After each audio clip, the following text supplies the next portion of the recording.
My mother-in-law treats me like her personal maid.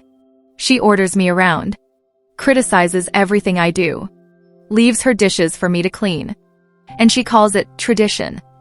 For 3 years I stayed quiet. I swallowed my pride. I told myself it was temporary. But last week, after I overheard what she really thought of me, I decided I was done being silent. So I gave her a taste of her own medicine. And what happened next? It changed our entire family. My name is Lauren. I'm 29 years old, and I live in a 2-story house in the suburbs of Austin, Texas.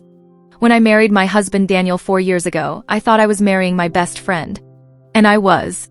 But I didn't realize I was also marrying his mother.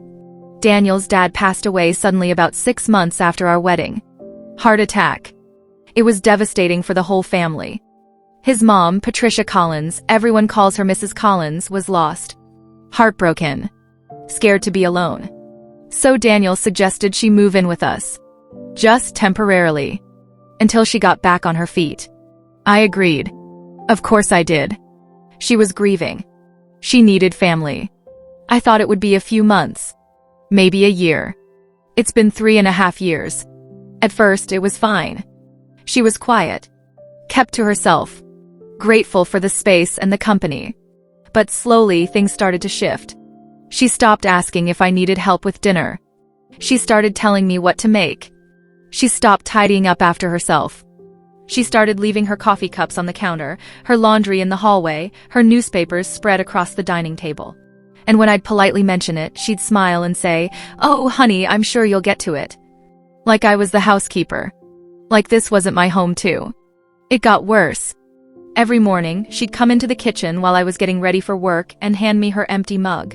Not ask. Just hand it to me. Like it was my job. If I made chicken for dinner instead of beef, she'd say, "Daniel always loved my pot roast." I guess tastes have changed. If I folded the towels differently than she did, she'd refold them. Right in front of me. And the comments. Oh, the comments. Women today don't know how to run a household like we used to. When I was raising Daniel, I didn't need anyone's help. I just did what needed to be done. I suppose you're doing your best, Lauren. It's just different. Different. That was her favorite word. Code for not good enough. Daniel noticed. I know he did. But whenever I brought it up, he'd say the same thing. She's just set in her ways, babe. She doesn't mean anything by it. She's still grieving. Give her time. Can we just not make this a thing? So I didn't make it a thing. I stayed quiet. I smiled through gritted teeth. I kept cleaning, cooking, serving, and pretending I wasn't slowly disappearing in my own home. My friends started noticing too. My best friend Jenna came over one Saturday and watched Mrs. Collins hand me a pile of her laundry without even looking up from her magazine. Later, Jenna pulled me aside and said, "Lauren, you know this isn't normal, right? You're not her daughter. You're not her employee. Why are you letting her treat you like this?" I didn't have a good answer.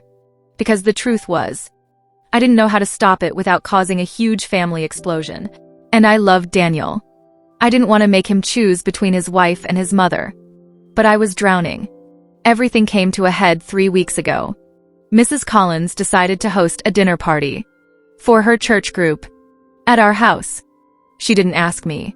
She just announced it one morning over breakfast. "I've invited the ladies over on Saturday evening. We'll need appetizers, a main course, and dessert. Nothing too fancy. Just something nice." I stared at her. "This Saturday? As in 3 days from now?" "Yes, dear.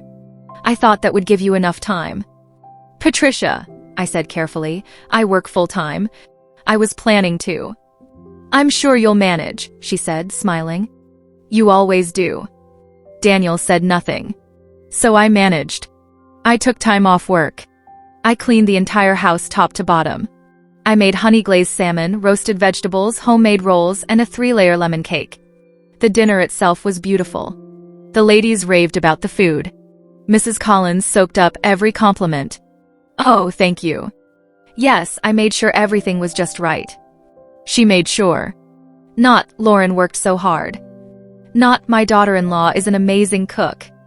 Just, I made sure.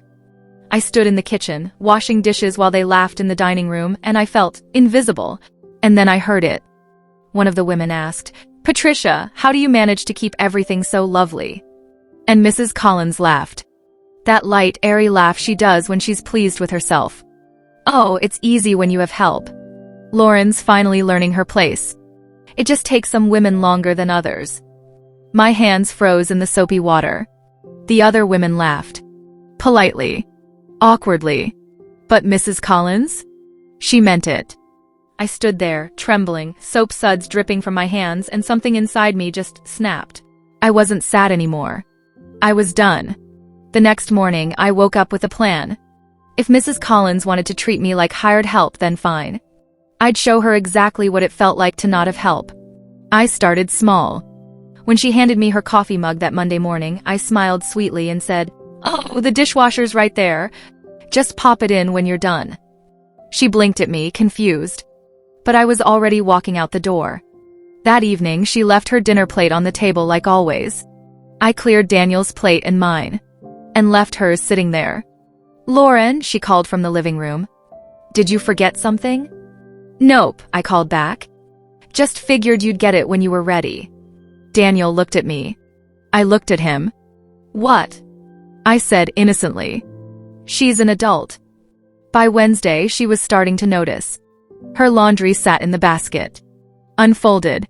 Her newspaper stayed on the table. Uncleared. Her favorite coffee creamer ran out. I didn't replace it. "Lauren, dear," she said Thursday morning, trying to sound casual, "are you feeling all right?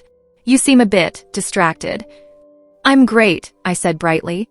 "Just realizing I've been doing too much. Thought I'd focus on what's actually my responsibility."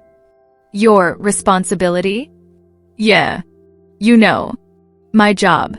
My marriage. My space." She stared at me. Daniel stared at me. I sipped my coffee and smiled. Friday night, I didn't cook dinner. I ordered a pizza. For two. "Lauren," Mrs. Collins said slowly, "is there dinner?" "Oh, Daniel and I already ate," I said. "But there's sandwich stuff in the fridge if you're hungry." Her face went pale. Then red. "I don't understand what's happening here." "Really?" I said, setting my glass down. "Because I think you do." I wasn't yelling. I wasn't crying. I was just calm. "For 3 years, I've cleaned up after you. Cooked for you. Listened to you criticize me. And I stayed quiet because I loved my husband and I didn't want to cause problems. But last Saturday, I heard what you said about me. That I finally learned my place."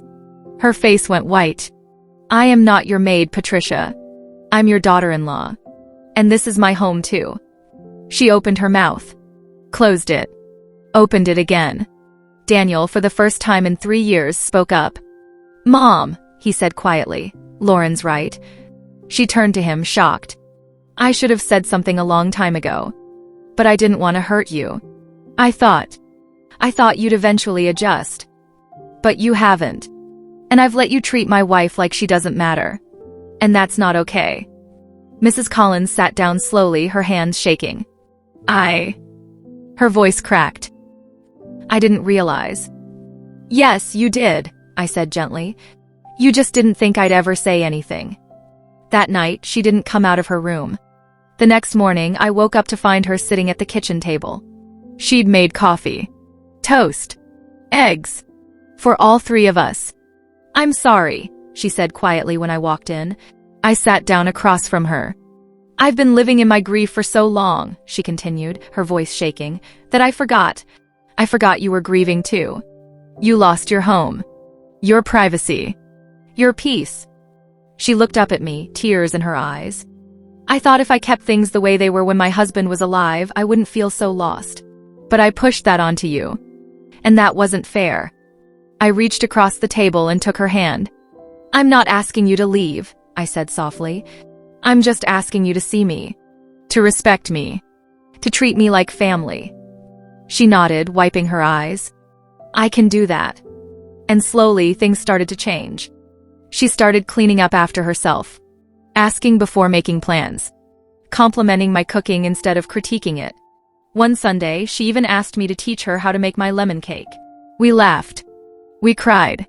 We started to build something new. It wasn't perfect, but it was real. Looking back, I realized something important. Silence doesn't keep the peace. It just lets resentment grow. And respect isn't something you demand. It's something you teach. Sometimes the people we love don't realize they're hurting us. Not because they don't care, but because we never showed them how much it mattered. I didn't want to hurt Mrs. Collins. I didn't want to embarrass her. But I also couldn't keep disappearing in my own life. Standing up for yourself doesn't make you selfish. It makes you human. And sometimes the people who need that lesson the most are the ones closest to us. If you've ever felt invisible in your own home, or if you've had to stand up to someone you love, even when it was terrifying, you're not alone. What would you have done in my place? Would you have spoken up sooner or stayed quiet longer? Drop a comment below. I'd love to hear your story. And if this resonated with you, please share it. You never know who needs to hear this today.